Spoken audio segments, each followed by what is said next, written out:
L'entreprise prometteuse de l'année, c'est la 3e édition cette année, 3e fois qu'on va l'organiser. Et donc le but de l'entreprise prometteuse de l'année, c'est de pouvoir mettre en avant des perles que nous avons détectées en Wallonie ou à Bruxelles du côté francophone. Parce que nous souhaitons mettre en avant ces perles qui sont peu connues du public. Et donc, quels sont les critères finalement qui permettent de déterminer si l'entreprise est prometteuse ou non? D'abord, que ce soit une jeune entreprise ou une entreprise qui a développé un business model relativement récent. Mais qu'est-ce qui fait alors la différence entre une jeune entreprise et une entreprise prometteuse? Ici, ce sont des critères que le jury va apprécier, des critères de persévérance, des critères d'entrepreneuriat, de stratégie, d'innovation et également d'internationalisation.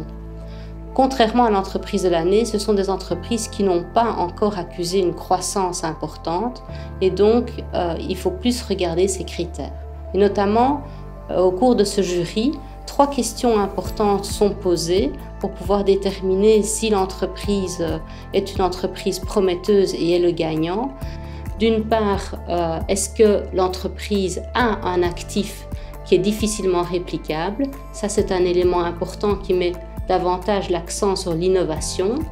Ou alors, est-ce que l'entreprise a à sa tête des personnes qui ont développé des compétences importantes ou des réseaux également pour pouvoir justement saisir les opportunités de croissance, parce que ces entreprises étant plus jeunes n'ont pas encore un track record de croissance important comme pour les entreprises de l'année.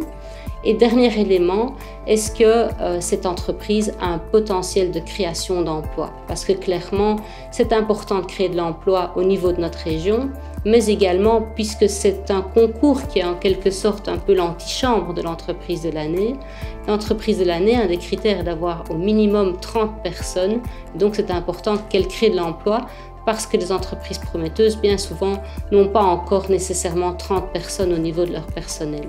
Donc voilà les critères qui départagent un peu ces entreprises prometteuses et qui font qu'un jour, on espère, elles deviendront entreprises de l'année.